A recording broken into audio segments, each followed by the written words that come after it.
নদী ভাঙলে আমরা ফইর বলে নদী ভাঙল কি অবস্থা, এ কল মারছিল সবকিছু ভেঙে গেছে, এই মেলা এখানে টলে মলে ভেঙে টেঙে সব চলে গেছে, জাঙ্গল টাঙ্গল নিয়ে চলে গেছে। মানুষ এখন কি করে খাবি? যেখানে একসময় সবুজ ফসল ঢেউ খেলতো, সেখানে এখন কেবল পানি আর ভাঙনের ক্ষত। মুহূর্তের মধ্যে বছরের পর বছর চাষ করা জমি মিলিয়ে যাচ্ছে নদীগর্ভে। যে গাছগুলো ছিল পরিবারের ইতিহাসের সাক্ষী, সেগুলো একে একে ভেসে যাচ্ছে তীব্র স্রোতে। বিলীন হচ্ছে বসতবাড়ি।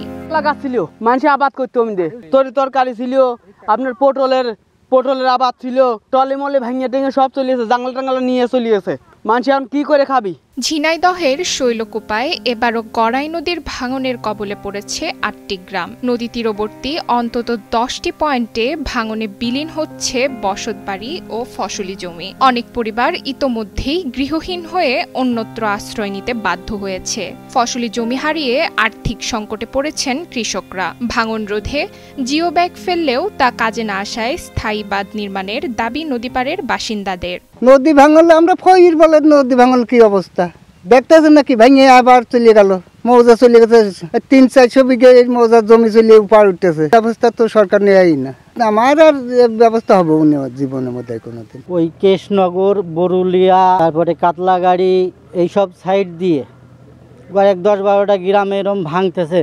আপনার ফসল নিয়ে সবই এবার ভেঙে চলে গেছে। উপজেলার কৃষ্ণনগর বড়রিয়া গ্রামের চিত্র এখন এমনই। বড়রিয়া গ্রামটিতে একসময় মোট জমির পরিমাণ ছিল ১৬০০ বিঘা। সেই গ্রামটিতেই এখন জমির পরিমাণ নেমে এসেছে ২৫০ বিঘায়। বসতিও ছিল প্রায় ৭০০ পরিবারের। কিন্তু নদী ভাঙনের কবলে পড়ে অনেকেই অন্যত্র বসতি স্থাপন করেছেন।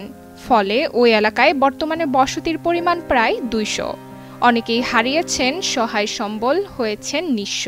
এবার নদী ভাঙছে, ধরেন যে আপনার এই যে কৃষ্ণনগর, বরুড়িয়া, তারপরে সারুটিয়া, ওই পাশে আরো অনেক জায়গা আছে, সব জায়গায় আর কি ভাঙতেছে। এখানে যদি গুরুত্বপূর্ণভাবে বুলাকবাদ না হয় তাহলে আমাদের যে জমি তো ভেঙে গেছেই, আমাদের আর কোথাও যাইয়া বাড়িঘর করার মতো কোনো পজিশন নেই। বহু লোকই কেলানের ধারে একরে বাস করতেছে, তা আমরা নিরুপায় আছি। এই নদী রক্ষার জন্য যে ভাঙন, ব্যাপক ভাঙন ধারণ করে পানি বাড়লে এবং পানি যখন কমে যায় তখন বসা ভাঙনে বাড়িঘর নিয়ে চলে যায়। সামনে একটা স্কুল আছে আমাদের প্রাইমারি, স্কুলটাও ঝুঁকির মধ্যে। এখানে জোরের ভিত্তিতে যে কাজটাই হচ্ছে, এখানে স্থায়ী বাঁধের জন্য আমরা বুলাক চাচ্ছি এবং মাননীয় বর্তমান যে উপদেষ্টা আমাদের সাহেব, তার কাছে বিকল আবেদন আমাদের এখানে এই বুলাকটা যেন বরাদ্দ অবশ্যই দেয়।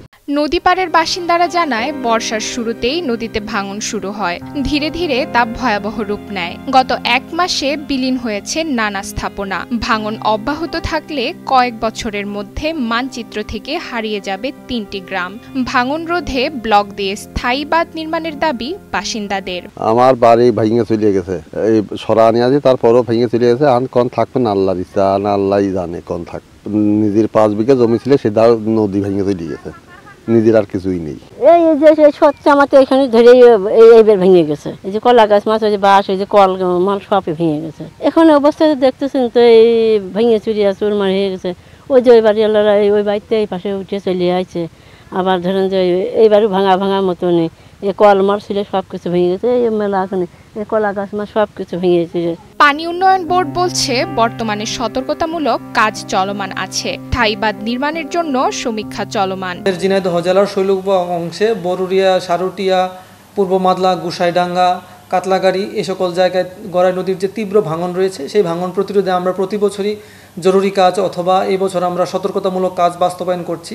কিন্তু এটা স্থায়ী সমাধানের জন্য আমাদের পানি সম্পদ মন্ত্রণালয়ের পক্ষ থেকে বিস্তারিত সম্ভাব্যতা সমীক্ষার কাজটি চলমান। এই সম্ভাব্যতা সমীক্ষার কাজটি শেষ হলে আমরা আমাদের প্রকল্প তৈরি করে প্রকল্প প্রস্তাবনার মাধ্যমে বাজেট বরাদ্দ প্রাপ্তি সাপেক্ষে আমরা স্থায়ী প্রতিরক্ষা কাজটা করতে পারবো। আশা করি এই স্থায়ী প্রতিরক্ষা কাজটা করলে আমরা দ্রুত এই ভাঙনটা প্রতিরোধ করতে পারবো। ভাঙনের এই করাল গ্রাস শুধু জমি নয়, গ্রাস করছে মানুষের ভবিষ্যৎও। নদীপাড়ের মানুষ চায় স্থায়ী ও কার্যকর বাঁধ।